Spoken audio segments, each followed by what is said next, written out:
나이가 들수록 단백질 섭취하면 소화되기 힘들다 그러면서 단백질을 피하고 탄수화물 위주로 식습관 넘어가는 경우가 굉장히 많은데 이런 것들이 노화를 가속시킬 수가 있고요. 근육 감소가 좀 더 급격하게 이루어지고 가장 나쁜 경우는 심근경색 같은 심장질환, 또 뇌졸중과 같은 뇌혈관 질환 같은 심각한 문제가 생기는 경우죠. 따라서 그런 것을 예방하기 위해서는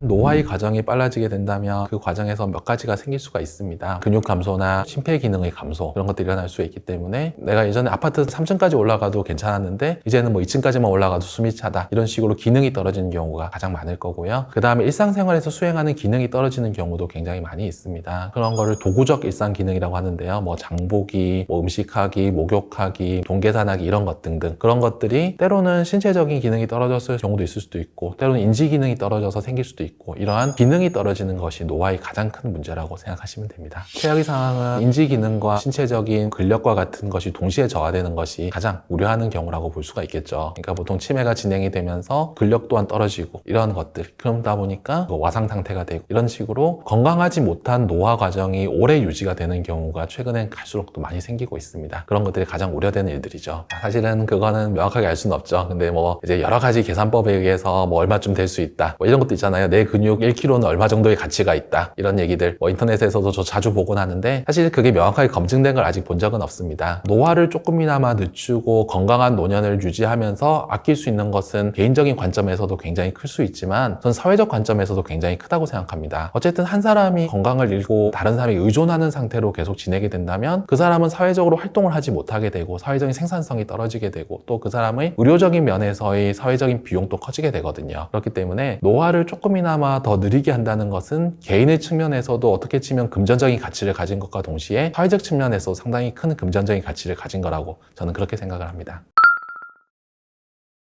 결국에는 사실은 원인을 명확하게 아는 사람은 아직은 아무도 없을 것 같습니다. 보통은 20, 30대 정도에서 사람은 가장 많은 근육량을 가지게 되고 그 후로는 계속해서 근육량은 조금씩이나 줄어들게 됩니다. 그것 자체가 사실 노화라고 보는 것이 아마 맞지 않을까 싶은데요. 다만 이제 근육량이 줄어들게 되는 몇 가지 촉진하게 되는 요소들은 비만과 같이 인슐린 저항성이나 신체 염증을 유발할 수 있는 문제들 그리고 그 외에도 당뇨병, 그 외의 만성질환들 그런 것들도 다 해당이 될 겁니다. 특히 노인으로 접어들수록 특정한 질병들로 인해서 갑자기 나빠지는 경우가 종종 생깁니다. 뭐 심근경색이나 뇌졸중 또는 폐렴과 같은 감염성 질환이 한번 생길 때마다 그 사람의 생활 습관에 그것은 타격을 주게 되고 운동량이 줄어들게 되고 식이도 타격을 주게 되기 때문에 또 그러한 이벤트를 한 번씩 겪을 때마다 근육량이 줄어드는 것을 겪게 되는 경우가 자주 생깁니다. 근감소증은 대부분은 점진적으로 발생을 하게 됩니다. 가장 나쁜 경우는 특정한 의학적인 문제가 생겼을 때 그런 근육 감소가 좀 더 급격하게 이루어지고 그것이 잘 회복되지 않는 경우가 자주 생깁니다. 그런 대표적인 경우는 심근경색 같은 심장 질환, 또 뇌졸중과 같은 뇌혈관 질환 또는 이제 폐렴과 같은 감염 질환 이런 것 등에 해당이 됩니다. 따라서 그런 것을 예방하기 위해서는 평소에 생활습관 관리를 하면서도 당뇨병, 고혈압, 이상지질과 같은 만성 질환에 대해서 관리를 철저히 평소에 해야 될 것이고 또는 감염성 질환에 될 수 있으면 걸리지 않도록 예방접종과 같은 조치들도 사전에 충분히 하는 것이 가장 중요하겠습니다. 사실 낙상이라는 것도 굉장히 중요한 문제입니다. 특히 노인에 접어들수록 이런 낙상이 일어나게 되면 두 가지 문제가 있을 수 있는데요. 하나는 골절과 같은 심각한 문제가 생기는 경우죠. 실제로 골절이 일어나게 되면 뭐 한쪽 다리가 예를 들어서 부러진다면 그 사람은 당연히 운동을 못 할 거고 그럼 당연히 근육량도 감소를 하게 되고 어느 정도 뼈가 회복된 후에도 그런 근감소는 회복되기 어려운 경우가 굉장히 많습니다. 또 하나 문제는 낙상을 겪어서 별다른 부상을 입지 않았음에도 불구하고 낙상 후 증후군이라는 것이 생기는 경우가 자주 있습니다. 어떤 문제로 인해서 낙상이 생기고 나면 그 사람은 다시 또 넘어지는 것에 대한 두려움을 가지게 되고 그것이 오히려 활동량의 감소나 활력의 감소로 이어질 수가 있다는 거죠. 그 또한 근감소를 유발할 수 있는 원인이 될 수가 있을 것입니다. 사실은 치료제는 현재로서는 없습니다. 사실은요. 사람 몸에서 뭔가를 줄이는 거는 생각보다 쉬운데 늘리는 시도는 굉장히 어렵거든요. 근데 매일마다 걸으면 그나마 근육량이 줄어드는 걸 조금이나마 더 감소시킬 수 있기 때문에 그러한 활동량을 조금이라도 늘리는 것은 분명히 근감소증에 대한 중요한 치료법 중 하나일 것이고요. 그리고 이왕이면 걷기보다는 조금 더 활동적인 달리기나 수영이나 사교충 같은 것도 도움이 된다고 알 수가 있습니다. 다만 또 그 외에도 건강한 식습관도 굉장히 중요할 텐데 노인이 될수록 단백질 섭취를 조금이나마 더 계속 유지하는 것이 굉장히 중요합니다. 나이가 들수록 단백질 섭취하면 소화되기 힘들다 이런 경우가 되게 많거든요. 그러면서 단백질을 피하고 탄수화물 위주로 식습관 넘어가는 경우가 굉장히 많은데, 노인이 될수록 조금이나마 단백질 섭취를 더 소화가 잘 된 형태로 찾아서 할 수 있도록 하는 것이 굉장히 좋습니다. 그래서 저 같은 경우에는 굳이 소화 안 되는 고기를 드시기보다는 조금 계란 같은 걸 드신다거나 두유 종류를 드신다거나 좀 두부를 조금씩 더 드신다거나 이런 것들을 전 주로 많이 권해드리고 있습니다.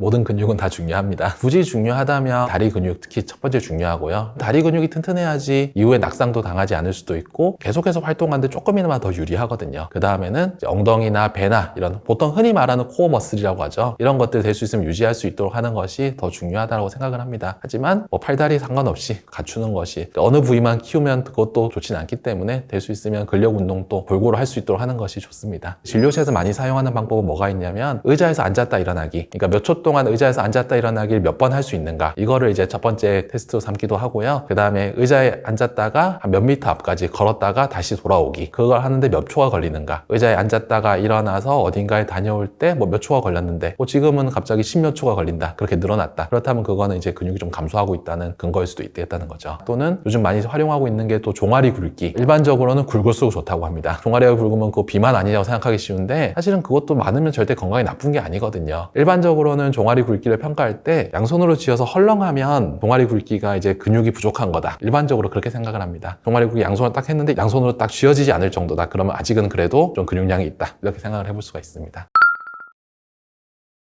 첫 번째로 가장 나쁘게 보통 여겨지는 것은 앉아서 생활하는 시간이 많은 경우라고 생각을 합니다. 실제로 운동을 하지 않는 것뿐만 아니라 일상생활에 있어서도 그냥 한 곳에 가만히 앉아 있는 경우가 많은 생활일수록 그만큼 근육량의 감소와 관련될 수가 있다고 여겨질 수가 있고요. 그 다음에는 음주 같은 경우 당연히 나쁠 수밖에 없습니다. 그리고 식사 같은 경우에 단 음식, 당분이 많은 음식, 특히 당분이 많이 들어가 있는 가당 음료, 이런 것들이 가장 나쁜 영향을 미치지 않을까, 그렇게 생각을 합니다. 사실 당분이라는 것은 특히 음료수에 들어있는 과당 같은 경우에는 첫 번째 여러 가지 요소들을 일으킬 수 있습니다. 지방간을 유발할 수도 있고, 또 복부 비만을 유발할 수도 있고, 또 그 자체로서 인슐린 저항성을 유발할 수도 있습니다. 그런 것들은 다 결국에는 지방간, 복부지방, 인슐린 저항성은 신체 전신적인 염증하고 관련이 되고, 그러한 전신적인 염증은 근육에 나쁜 영향을 미치게 되죠. 일단 첫 번째로 안 좋을 수 있는 거는 당연히 음주 같은 경우, 과음이나 혹은 적은 양이라도 꾸준한 음주, 이런 것들이 노화를 가속시킬 수가 있고요. 그 다음에 음식 같은 경우에는 당분이 많은 음식, 가장 나쁜 영향을 주로 많이 미치게 됩니다. 반면에 이제 긍정적인 것은 단백질이 좀 더 많은 식습관, 그 중에서도 식물성 단백질이나 생선 단백질 이런 것들이 바람직할 거고, 그 다음에 야채, 과일 같은 경우에는 과한 경우에는 당이 많이 섭취될 수 있기 때문에 적정량의 과일 섭취와 조금이나마 많은 야채 섭취, 이런 것들이 좀 더 도움이 되지 않을까 생각을 합니다. 노화의 과정에 있어서 조금이나마 더 건강한 노후를 지내게 된다면 그것은 그 삶의 마지막 과정에서 조금이나마 더 행복한 과정이 되겠죠. 건강한 노화를 조금이나 겪을 수 있는 건강한 생활 습관이나 건강한 운동, 식습관 이런 것 등등 중요할 거고, 어떻게 치면 또한 사람은 신체의 행복뿐만 아니라 정신적인 부분도 굉장히 중요하기 때문에 지속할 수 있는 문화생활, 길게 즐길 수 있는 독서나 음악이나 이런 문화생활들을 즐길 수 있는 습관들을 가지고 있고, 좋은 인간관계를 가지고 있는 것 등등, 너무 두리뭉실하지만 이런 것들이 좀이나 도움이 되지 않을까 생각을 합니다.